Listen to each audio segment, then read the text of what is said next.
Yeah, I know, eh? Okay, it looks like we're going live now. So we'll see if that is going to happen. So you're both located in Canada, right? Yes, sir. Okay, so I think we're live here. So like I said, it's going to take a few moments to show up on different people's feeds, like yours, Henry. So just go ahead and take your time with that. Okay. But check your pages and see if it's showing up or if that option is there. Yeah, I am right now.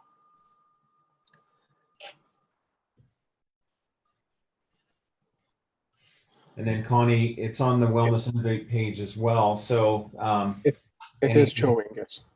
Okay, good. So Connie, if you want to jump on there and maybe share it and just generate some activity too, or on your own page if you want to share it from there, you know. You can share the presentation as well if you want. Yes. That is the most important thing. Not the most important, but so there you go. So that's what's sharing and showing. All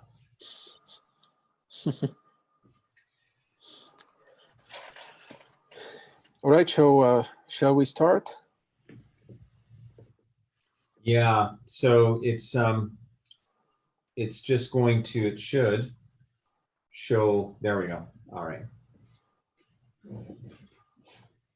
Yeah, we'll start whenever you're ready, my friend. I'm ready to go.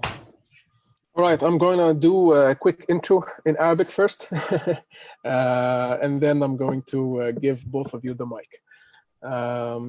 طيب أهلا بكم مرة تانية. My name is Bassem Henry, CEO of 360 Experiential Solutions, and I'm really happy today that we are partnering with Wellness Innovate all the way from Canada to be speaking to us about leadership through trauma and team building tactics in crisis times.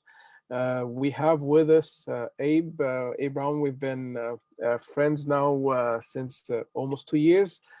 He was the master coach trainer that certified me to be a coach. He's the president of CCF and CEO of Momentum Coaching. And we also have Connie Jacob. She has a huge experience, almost for 20 years, working with mental wellness, and she leads 3 companies. And I'll give the chance for each of them to tell you more about themselves and to take us through the presentation. We're going to have the presentation now for 30 minutes, and then we will allow time for questions and answers. So, Abe and Connie, the mic is yours. Thank you so much, and welcome everybody. Thank you for taking some of your time out for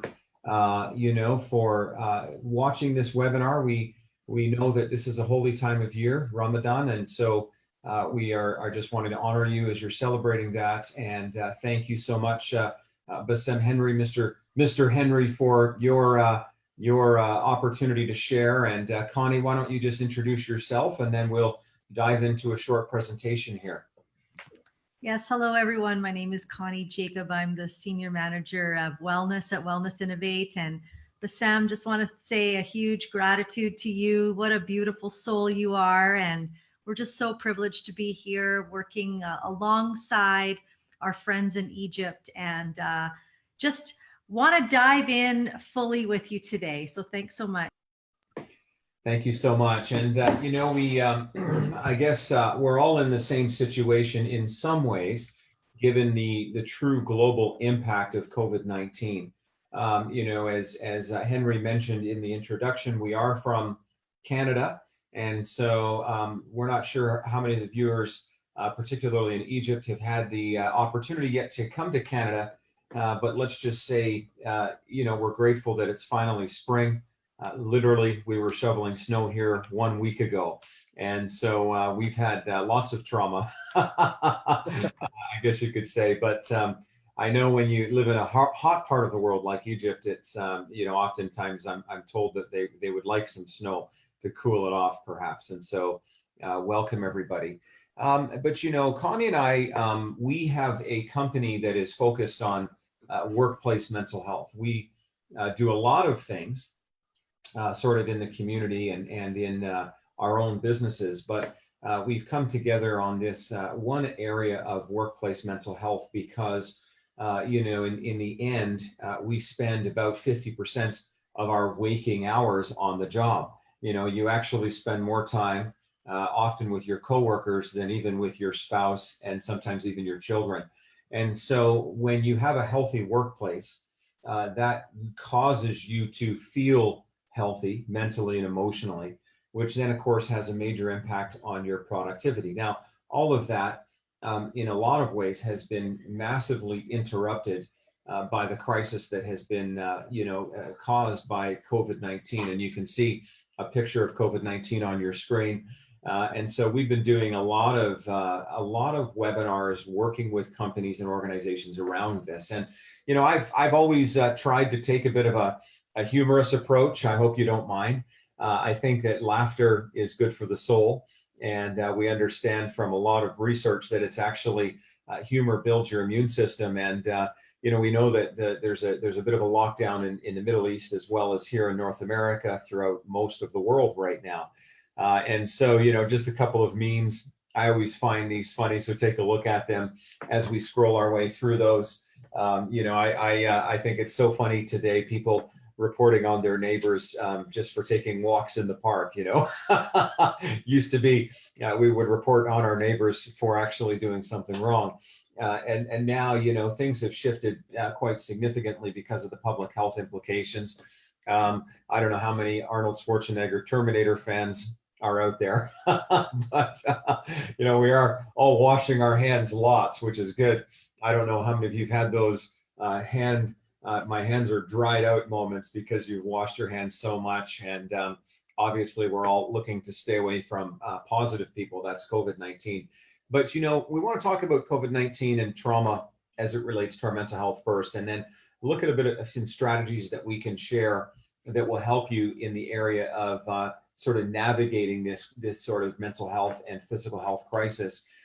Interestingly, everyone is so focused on the physical health side of COVID that a lot of folks haven't yet really dove into the mental health impact. And in a lot of ways, it's kind of scary when you look at what's been happening on a global basis, both from a physical health perspective, but also from a mental health perspective. And maybe Connie, I'll just scroll through these gently so some of you can see some of the incidents that we're seeing around the world on a mental health side. But Connie, maybe you could take a couple of moments and just speak to, the impact of COVID-19 on people's mental health in the business world. Well, a lot of times we don't realize how much things like this affect us. We've never been in our generation through a pandemic before of a global capacity. And we don't know how much that is really going to deeply affect us. We do know that trauma, that hard things, they really do impact us. They impact us in our mind. They impact us in our body. And from a business point of view, if you're living in a state of anxiety or fight or flight, you're in the back of your brain, there's very little creativity. And we'll talk more about that next week.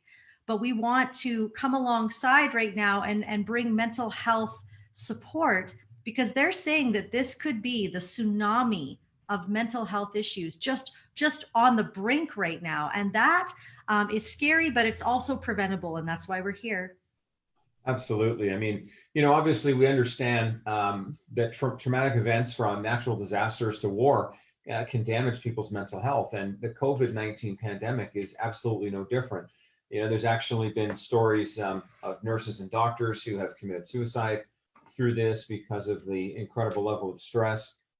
I don't know if you heard, but in Germany, a state minister of finance ended his own life around some of the stress of dealing with the economic implications of COVID-19.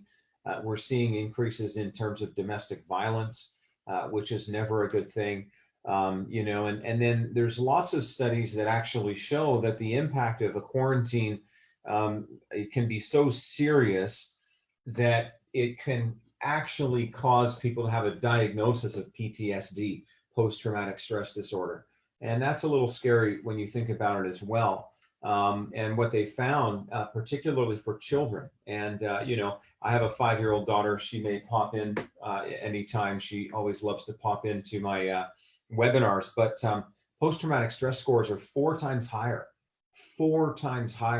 in children who have been isolated. And when we look at the data, what we're actually seeing is not only concerns around physical health, but now we're talking about mental health.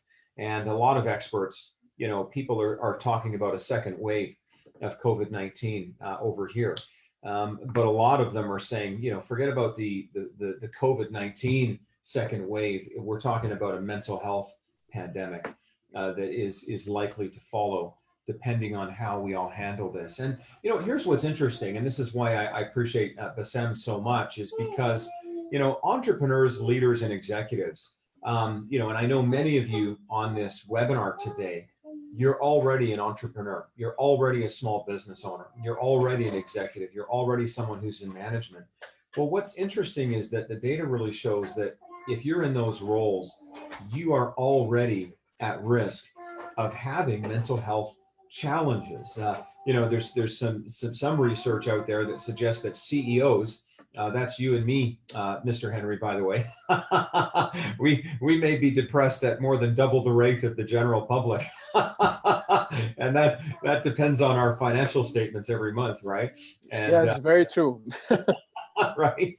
And it's because you're carrying a load, right? You're carrying a load that often others don't. I mean, and on the screen, you can see some headline clips from online journals and showings from literally around the world of some of the challenges right now when it comes to entrepreneurs, leaders, executives, people who are in roles of responsibility in organizations. And in Canada, we actually did a study, and I'll be honest with you, entrepreneurs in Canada have it much easier than they do in places like Egypt, And so the reason I'm saying that is because if we're finding there's challenges in Canada, then how much more in countries where there might be more challenges in general, right? We have a pretty easy life here in Canada in a lot of ways. And so what we find in Canada is that 62% of business owners feel depressed at least once a week, and 46% speak to the idea that their mental health issues interfere with their ability to work. A lot of them feel inadequate. A lot of them have a depressed mood. A lot of them are stressed out about, can you guess, cash flow, right? Because as long as you've got cash coming in, life is okay. But when cash dries up, especially in times like COVID-19, that puts enormous pressure on people's mental health.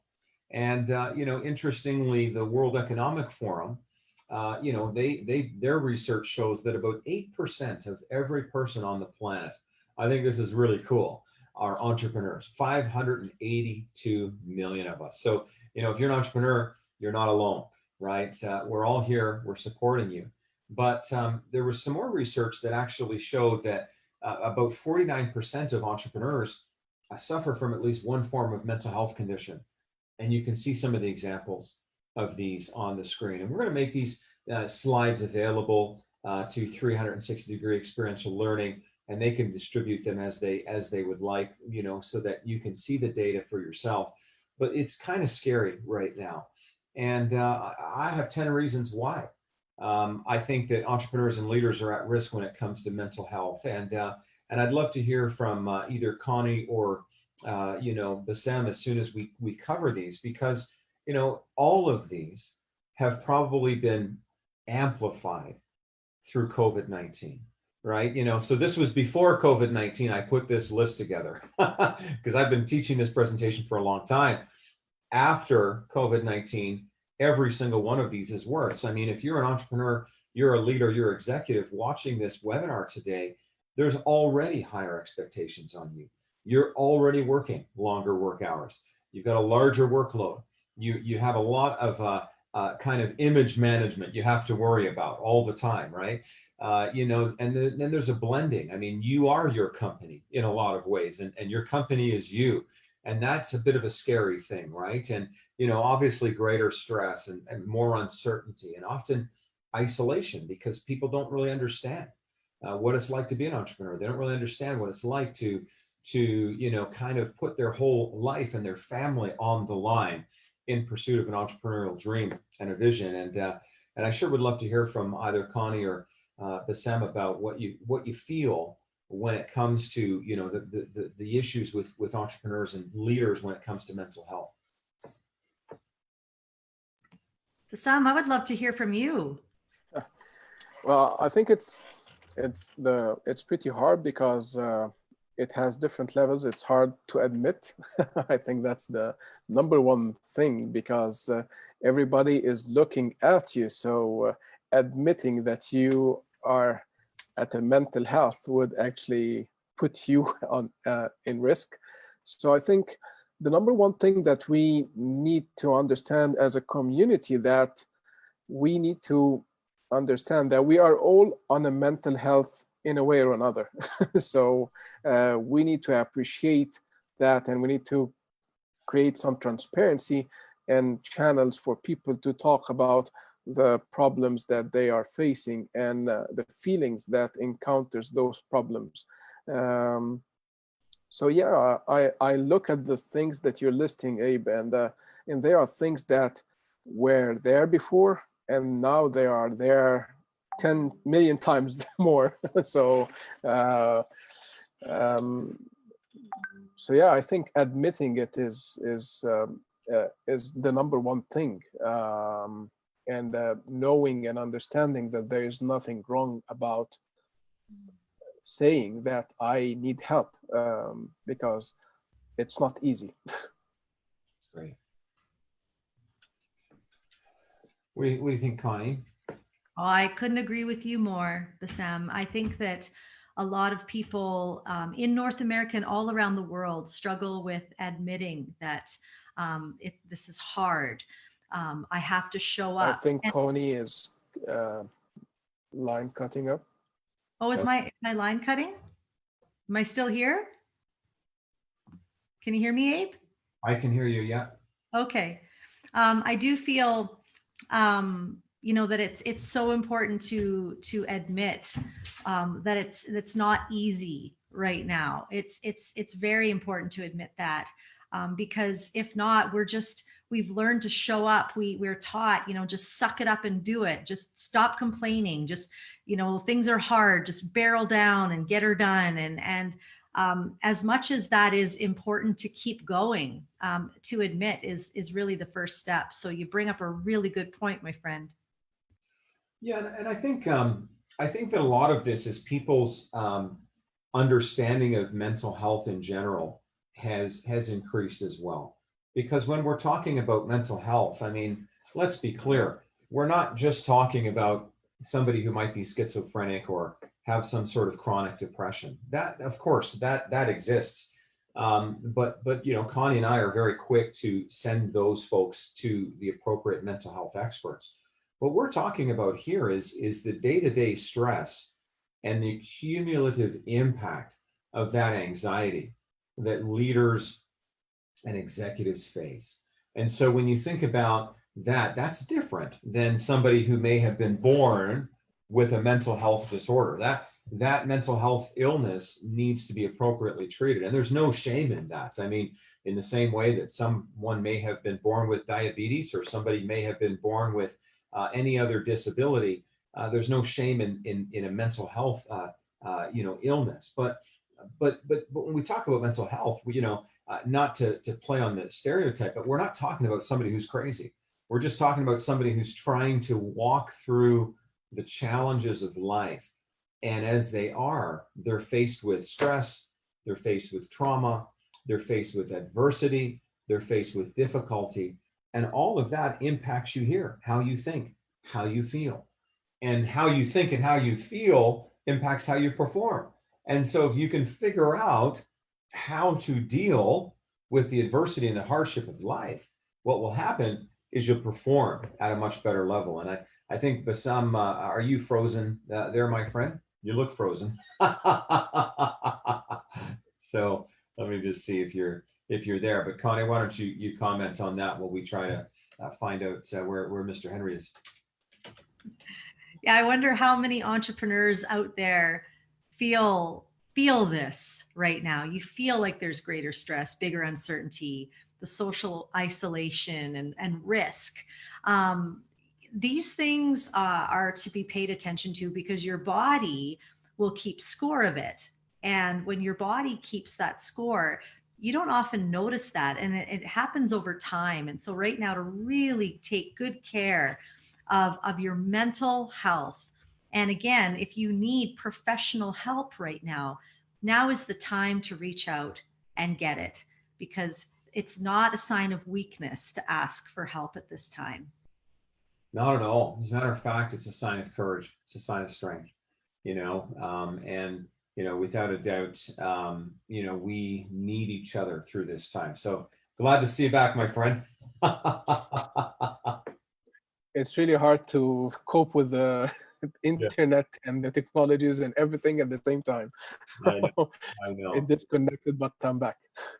Well, you look good doing it, my friend. So, well, Okay. so maybe what we could do is I'd like to just share, and while you were gone, one of the things that we were sharing is we're not just talking about an actual diagnosable or a clinical mental health issue. What we're talking about is the fact that leadership is hard, that running a business is difficult, and there's a tremendous amount of adversity that you face every day that a lot of people aren't talking about because maybe they don't want to be labeled as crazy or, oh, that person is just depressed or whatever. And the reality is just running a business is difficult. It brings adversity. And so one of the things that we work with businesses and entrepreneurs and leaders on is the idea of creating resilience. And, Zig Ziglar said this, and this is such a great quote. He said, "You were not born a winner, you weren't born a loser, but you were born a chooser." And this is really, really important because sometimes we can think, well, I was born a winner, or that person was born a loser. And what Zig Ziglar said is really, it's not about that. It's about the kind of choices that you and I make. And at the end of the day, we can choose to cultivate resilience, or we can choose to not cultivate resilience. I mean, that's the reality of this world that we live in. Resilience, as we'll find out, is not some magical quality that you're born with, but like a muscle, it's something that you actually build. And when you say, well, what is resilience? Well, resilience is the capacity to recover quickly from difficulties. It's the ability to bounce back. And right now, COVID-19 has created a tremendous opportunity to develop resilience, right? Because we've all been knocked globally. I mean, the biggest countries on earth, from the USA to China to Russia to the big countries all over the world, are reeling as a result of COVID-19. And so, of course, I am, and of course you are. If even the biggest and the strongest are struggling, we all are. The question is not, are we under adversity today? The question is, are we going to be able to bounce back? You see, resilience, and that's a picture of Bassam with his shirt off, by the way, just in case you're wondering. Well, let's hope so. After quarantine, it would be 5% of this. But it's and the reason I picked that person is number one, because Connie really likes that guy, but number two, because resilience is not this remarkable quality that you're born with, like some sort of gene. Oh, he got the resilience gene. It's not in your DNA. Hate to break it to you. I think that we support in our work the idea of building resilience the same way that we build muscles. And how do you build a muscle? Well, the only way you build a muscle is Netflix and potato chips. Obviously not, right? I mean, how do you build a muscle? We're all building muscles nowadays. We're all building the remote control and the muscles, but you build muscle by working it. And resilience is the same thing. And so I just want to share 3 or 4 concepts with you today, and then we're going to open it up. We'd love to get your comments. We'd love to hear your questions. How do you build resilience? Well, 3 or 4 things. Number 1 is you need a positive attitude. Now, this is something that we can choose. That does not mean a positive attitude that you walk around with blinders on. A positive attitude sees and appreciates the difficulty. It sees and appreciates that there's adversity. It understands that life is tough, and running a business is even tougher. But it allows for a choice. And the choice is, I'm in a tough situation. Will I respond positively or will I respond negatively? And that is our decision. I don't often get to control what happens to me. As a matter of fact, I almost never get to control what happens to me, in this world that we live in. But I do get to choose how I will respond to what occurs within my life. And I don't in any way want to suggest that a positive attitude makes everything better, because it doesn't. But it sure is a lot easier to go through adversity with a positive attitude than with a negative one. And I can promise you this, everyone around you will appreciate you more if you have a positive attitude than if you don't. And I know it can be tough. I know having a positive attitude can be tough, because particularly with COVID-19, none of us can see the future. We don't know what's coming. We don't know how long we're going to be in this state. We don't know when we're going to be able to get our kids back to school and our families back online and our businesses up and running again. And so this is a daily choice, this positive attitude thing. It's a daily choice. I think the second thing that we've got to do is what we call emotional regulation. Now, what does that mean, right? When you think about regulation, it's a big word, but a good way to think about it is when you're driving your vehicle has a way of regulating itself. And when your vehicle is not properly regulated, what happens is it can overheat, right? And then you end up with a stalled vehicle on the side of the road. And a lot of the time, we're putting more attention into regulating or taking care of our vehicle than we are taking care of our mental and emotional state. In the same way that you've got to regulate your vehicle and make sure that you have coolant in your vehicle and make sure that your vehicle is properly regulated so you don't end up with a stalled vehicle, you've also got to regulate your emotions. And Connie, I'd love to hear a couple of thoughts from you on how can we regulate our emotions, and what does that even mean? A lot of people think that emotional regulation comes from meditation or yoga or mindfulness practices, and it does. It helps set the mind, bring peace to the soul, absolutely. But interpersonal neurobiology, which is all about the science of how we deeply affect one another, shows that the only way to really emotionally regulate is in relationship. And that's hard. We actually regulate best by being in relationship with one another, staying calm when your spouse is losing it. For example, just try to tell your wife or your partner to calm down when they're losing it, and just see how that goes. See how that goes over. It doesn't work, because as a human being sitting next to someone who is just having a really hard time, all that person needs is an anchor. All that person needs is for someone to sit with them and say, I'm here, tell me more. That must be hard. And it's amazing how quickly that person will regulate, more than if you just send them away or send them to a yoga class or tell them to calm down. Absolutely. And I think that's so important, right? I think part of, emotional regulation, like you're saying, is about our relationships. But, it's also about somewhat of self-awareness, our vehicle on our car, to use that analogy, it has a dashboard. And when you start having yellow and red lights go off on your vehicle dashboard, I've got a problem. I think a lot of us, I'll tell you about myself. I mean, for years, especially as a man, you feel like you have to look a certain way. You have to approach the world a certain way. You have to look like you're perfect. And I think women feel this absolutely as well, that every day you have to have it all together. And, on the other side, you also don't want to come across as a blubbering mess, crying every day, and not having a good sense of self-control. And so I think a lot of that is just being aware. What am I feeling? What am I going through? I think part of it also is this idea of what they call self-soothing. And that means when you are stressed, finding a way to calm yourself down. Can I make a suggestion? Drugs and alcohol are not good ways to calm yourself down. Going off and I don't know, gambling online is not a good way to self-soothe, right? You want to find a way to self-soothe that helps you to replenish sustainably. Does that make sense, right? I can go drink a bunch of alcohol, but that's not going to change my reality. It's only going to delay the inevitable.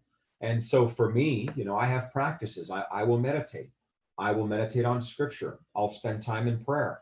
I'll do some of my own spiritual processes that help me to self-soothe. And I think this is really important. The next point here, which is letting go. I think that is so important. I mean, so many times we're hanging on so tightly to things that we just can't control. I mean, wouldn't it be great if we can control everything? But, truth of the matter is we can't. And so what does that mean? That means we need to emotionally regulate by letting go. And, I could spend all day talking about exercise, not because I'm a personal trainer, because I'm not, and not because I'm going to win any bodybuilding contests, because I'm not. But I can tell you that if you want to have a good head space, you've got to pay attention to your physical body. And why is that? Well, that's the science, right? And you need a good head space. If you're going to do business strategy, if you're going to do marketing planning, if you're going to engage with clients, if you're going to make that sale, if you're going to be strategic, if you're going to interact your customer at the level of the value proposition that you need to, you've got to have a good headspace to do that. And you can't if you don't exercise. And so I really encourage you to find a way and to eat as healthy as you can. I know right now it's a time of lots of fasting in Egypt, which is also has some real health benefits. And I do a lot of fasting in my own personal life. Some of it is spiritual, but some of it is just the health benefits alone. And so, we commend you for taking this time. It's a holy time, it's a sacred time, but it's also a time where you're taking care of your body. And what do you think about that, Bassem, when you think about this emotional regulation thing? I think it's one of the most important things to do because it affects all the other parts. So I think it all starts by the thoughts, and then the thoughts would affect the emotions, and then everything else gets affected after that. So physically you get affected, your actions are affected, your way of dealing with your team members and with your partners and even with your family gets affected. So it is a key corner that needs a lot of attention. And as you said, and as Connie has mentioned, that you need to have self-awareness and understand and always ask yourself, so why am I in a bad mood, for example, today? Or why am I feeling these feelings today? And what are the things that I can control and what are the things that I cannot control, and start working on the things that I can control, because as you've said earlier, that as a matter of fact, everything that happens to us, whether it's big or small, we cannot really control it, but we can control our reactions to it. And it's not as easy as we might be saying it here, but this is a practice that we need to be doing every day until we reach into a better mental state. No, that's so true, and I think when you think about what you're saying, there are some folks out there, and actually a question just came in about, what do you do if you don't have anyone to lean on? I think some of us are lucky, we have maybe strong family structures, maybe we have people who care about us, maybe we have good business partners, so we're not alone. What could somebody do, maybe, Connie, if they're feeling all alone? that is not easy. Honestly, there always is someone we can reach out to, even if we are living alone. And isn't this amazing? Like, we're talking to our friend Bassem in Egypt today. Technology has made it so available for us to reach out to anyone in the world. Um, even posting on, if you posted right now on your Facebook wall that you're feeling isolated and alone, I guarantee you're going to have 10 people right there already reaching out to you. It might seem a little vulnerable, but at this point in COVID-19, there's nothing wrong with asking for help. And then secondly, faith. Honestly, having faith, knowing that there is always an option of looking outside of ourselves for help. There is always that too. Absolutely. Absolutely. So, If I may, oh, if go I ahead. may add, Abe, sorry, if I may add something as well, that sometimes also we might be looking for professional help as well. And whether on the business side or on a personal side. So for example, on the business side, there are always the mastermind groups where a group of businessmen, they can come together and they can share best practices. How can we do these? What actions did we take? So, for example, I'm on a lot of HR groups on WhatsApp, and people keep on sharing what are the best practices that they did in their organizations, what are the policies and procedures they are sharing, and as well, there are many virtual meetings and trainings that are taking place where people across the globe, they are sharing how to act and how to take actions and what are the best practices and what are the success stories. So as Connie has mentioned, we there now that we have the technology and things are available, we can always do those type of mastermind groups with other business people virtually, and we can discuss things and share some of our fears and how can we move forward. And if this is on the business side, and if it's on the personal side, then still, if you can find someone at your home to speak out to, then you can always do that with a counselor or with a professional coach that can help you out and can guide you to take further steps into your personal life. Yeah, I would agree. And I mean, that kind of takes us to our third and final point, actually, is this idea of healthy perspectives, right? So in the middle of COVID-19 and in the middle of this great big global crisis where we're all pretty scared, pretty nervous about what's going to happen and how's government going to handle it and what's going to happen to my business and my family, finding a coach or tapping into resources like 360-degree experiential solutions and others is so critical, because sometimes it's just a different perspective that you need. A perspective isn't going to change everything. A perspective isn't going to shift the whole world. But if you can change how you're seeing something, the lights can begin to go on. Let me give you an example. I have a client of mine, and obviously I'm not going to share his name, but this man has been through some tremendous financial adversity, even before COVID.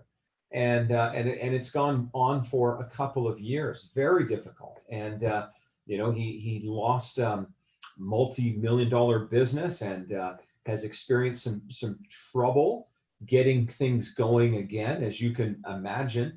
And yet through COVID, what has actually happened with him is he has found areas of business opportunity that he never had before.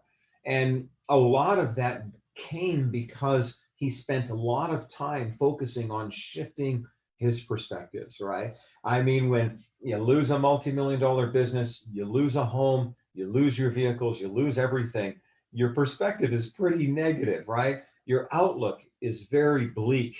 And this is real world stuff, folks. But when you start to look at the world differently and you start to realize that you don't have to be trapped by the past, you don't even have to be trapped by the constraints of the present. You can actually step into something great for the future. That shift alone can help you start seeing opportunities for COVID. And what this gentleman is doing is he's bringing in to countries like Canada, the United States, Europe, even parts of the Middle East. He's bringing in protective equipment, personal protective equipment, because he has contacts in South Korea where they are producing, masks and gloves and all of the personal protective gear that we're being told to wear. And I mean, it's just amazing. But none of those opportunities would have come if the perspective in his life wasn't allowed to shift. And resilience is not easy, but it's about looking at the situation. And I want to just share this. I'm going to skip ahead a little bit, but one of my favorite quotes on earth is this one right here. And I'll just share it with you. And that is this here: they tried to bury us, but they didn't realize that we are seeds. And that is true resilience, right? It's the idea that no matter what you're going through, no matter what you're facing, in you've got this.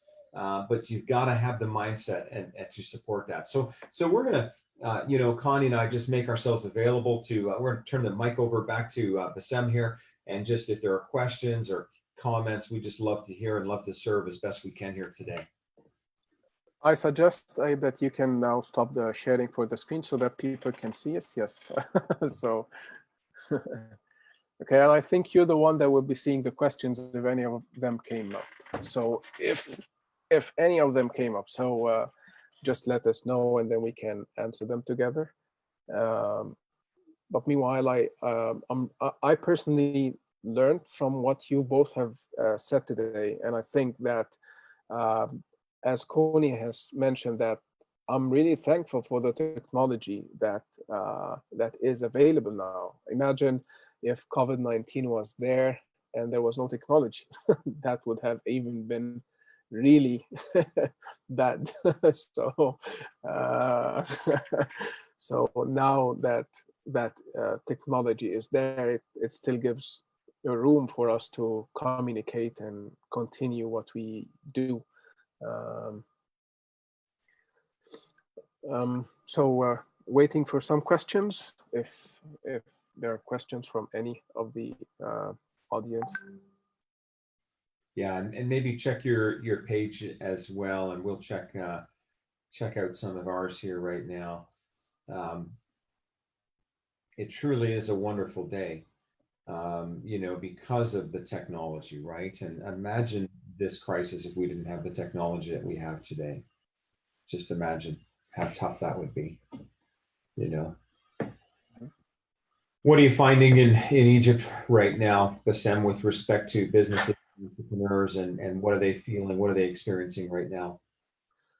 I think that the Prime Minister at in Egypt here has announced that after the holy month, life is going to start coming back gradually. So this is good news in itself.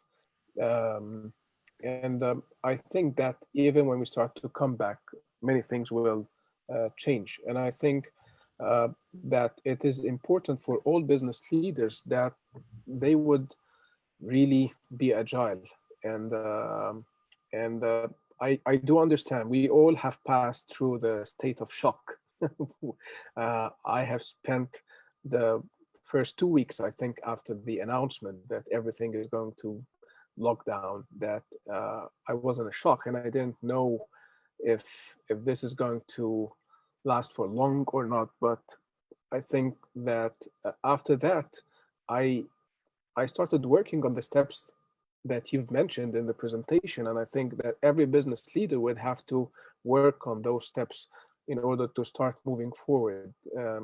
And I think this is when I look back now, when we're 2 months after, I think that this time is more of a blessing rather than it's a curse. So it gave me time to think of my business and how do I want to make it grow further, and how can we renovate and launch new things that wasn't there before. And so yeah, I mean, this time is unique in itself, and it's not going to be there frequently, hopefully. So we need to use it to our best and to the best of our team members and to the rest of our businesses as well. Yeah.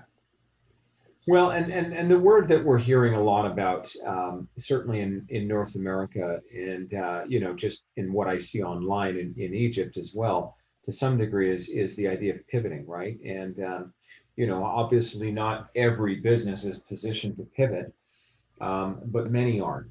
And the question is, what does that need to look like, and how do you pivot? What are the steps that somebody has to take? I think that COVID has exposed, the fact that some weren't ready to pivot. But hey, there's no shame in that. What do? You pick up and you find the way to transition.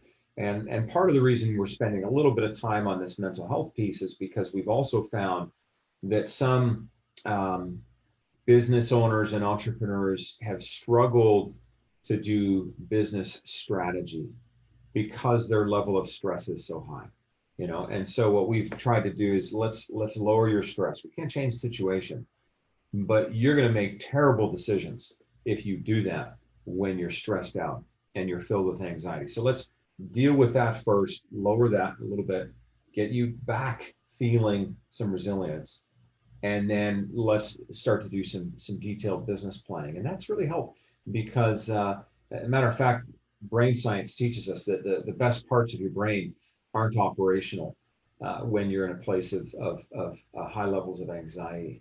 And so we've got to get out of that anxiety. You can't change the situation, but you can change the story. And you can formulate a strategy. Very important. Absolutely. Absolutely. Well, I want to thank you one more time, and thank you for giving us that time and sharing with us out of your experience. And to our lovely audience, we thank you for watching us. And we're lucky because we're going to have Ivan Coney again back in May. So different topics. So follow our page 360 Experiential Solutions. And we will be having more of these sessions to help you and support you during quarantine and during these tough times. And as we've mentioned during this session, that you can always use that time to turn it into something that is even better. I really love the quote that was shared by Abe, that though they thought that they can bury us, that we are seeds and we're going to grow again further and further. So thanks again, and looking forward to see you again in May, which is in 10 days from now, probably.